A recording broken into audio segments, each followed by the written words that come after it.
Welcome to Geeker. Today, we're going to learn how to use the TextJoin formula in Google Sheets. So let's get started.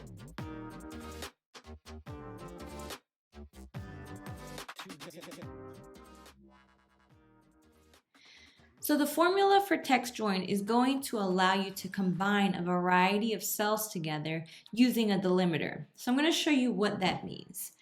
So here we have the name, address, city, state, and zip of a group of different people. And what TextJoin is going to do is it's going to allow you to combine these cells together with one defined delimiter, which can be a space, it could be a comma, a colon, a semicolon, whatever it is that you want to use. And it's going to allow you to combine a variety of them. So here is the formula, and I'm going to explain to you what this all means in 1 second. And then I'm also going to explain to you how this is different from the concatenate function. So let's try the TextJoin function first, and then I'll explain that. So what we're going to do is we're going to type equals, and I'm going to type TextJoin, parenthesis. Now, the next argument is going to be what do we want to separate these cells by? So you're going to surround it with quotation marks. And in this example, I'm going to do comma, and then I'm going to do quotation mark. So that's basically telling Google Sheets, I want you to combine these, but I want to separate it by a comma. Then I'm going to hit another comma. Now the next argument is true or false. And I'm going to explain that to you after we do the formula because it'll make more sense. So for now, I'm just going to put false, then comma. Then I'm going to say, okay, these are the cells that I want you to combine. I'm going to put end parenthesis and enter. Okay. Now, as you can see, it's going to want to autofill, so I'm going to hit okay.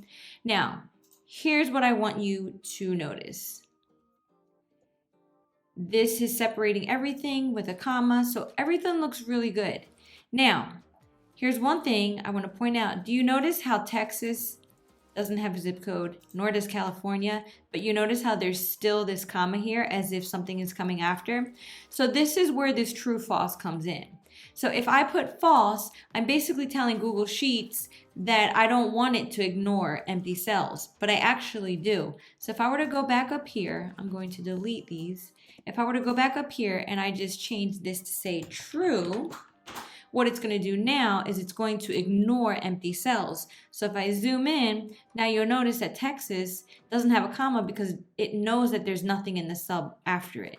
So that's why we want to use the true false. So the false will basically say include all the cells no matter what. True is going to say include them but ignore empty cells. So I always like to default and use true.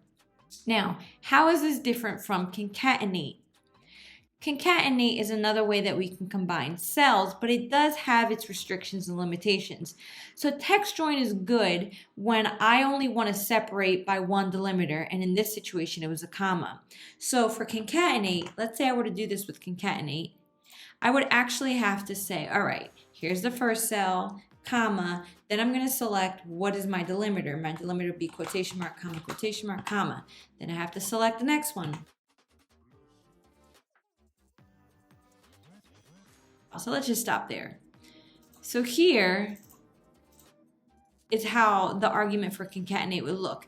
Now, the only time that this would actually be beneficial is if I wanted to have varying delimiters. So let's say I don't want to have a comma there, maybe I want to have a dash. So this is where the concatenate option could be good because I can go in and I could put like space, dash, space.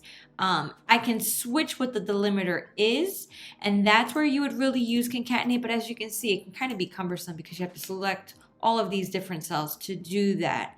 So that right there is just really the difference between TextJoin and concatenate in Google Sheets. They have their limitations. Each of them have their limitations, but they also can serve a greater purpose in the end. So you can decide in your scenario which one's better to use.